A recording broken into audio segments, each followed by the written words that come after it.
Karibu katika tafakari ya siku. Leo ni Jumanne ya juma la 7 la Pasaka. Injili ambayo inatuongoza siku ya leo inatoka kwa mwinjili Yohane sura ya 17 aya ya 1 hadi ya 11a. Katika injili ya leo, Yesu anasali kwa Baba yake kabla ya kuingia katika mateso yake.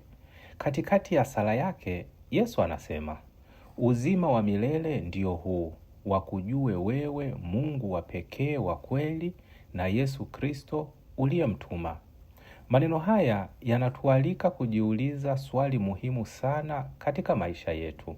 Je, ninamjuaje Baba wa mbinguni?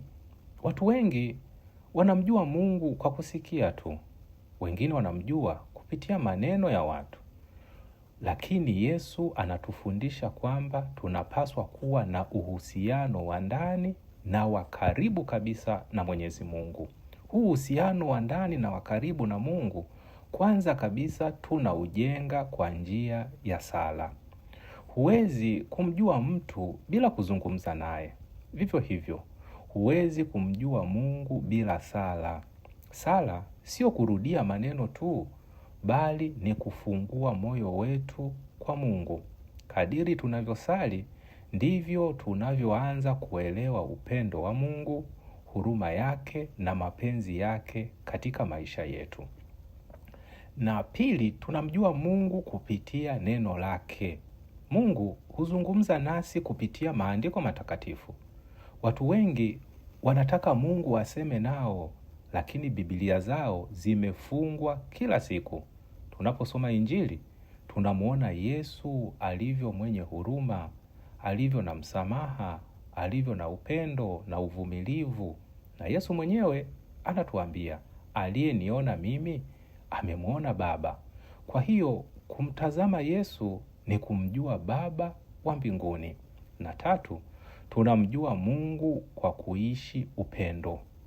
Huwezi kusema unamjua Mungu halafu unaishi katika chuki, kiburi au kutokusamehe. Mungu ni upendo. Kadiri tunavyopenda, tunavyosaidia wengine na kusamehe, ndivyo tunavyozidi kumjua Mungu. Na 4, tunamjua Mungu katika majaribu. Wakati mwingine tunamjua Mungu zaidi sio wakati mambo yanapoenda vizuri, bali wakati wa shida na mahangaiko. Tunapoona Mungu anatupa nguvu ya kuendelea, faraja ya moyo na matumaini katika maumivu yetu, ndipo tunapogundua kweli kwamba Mungu yuko pamoja nasi. Ndugu zangu, watu wengi wanatumia muda mwingi kuwajua watu maarufu duniani, lakini hawana muda wa kumjua Mungu. Tunajua ratiba za watu mashuhuri, lakini hatujui hata injili ya siku inatoka wapi. Lakini jambo la muhimu zaidi katika maisha sio kujulikana duniani, bali kumjua Baba wa mbinguni. Kwa sababu mali, umaarufu na vitu vyote vya duniani vitapita, lakini anayemjua Mungu ataishi milele. Basi leo hii tusali sala hii. Bwana, nifundishe kukujua zaidi. Nifungue macho ya moyo wangu ili nikutafute katika sala, katika neno lako na katika maisha ya kila siku. Akubariki na kukulinda Mungu Mwenyezi, Baba na Mwana na Roho Mtakatifu. Amina.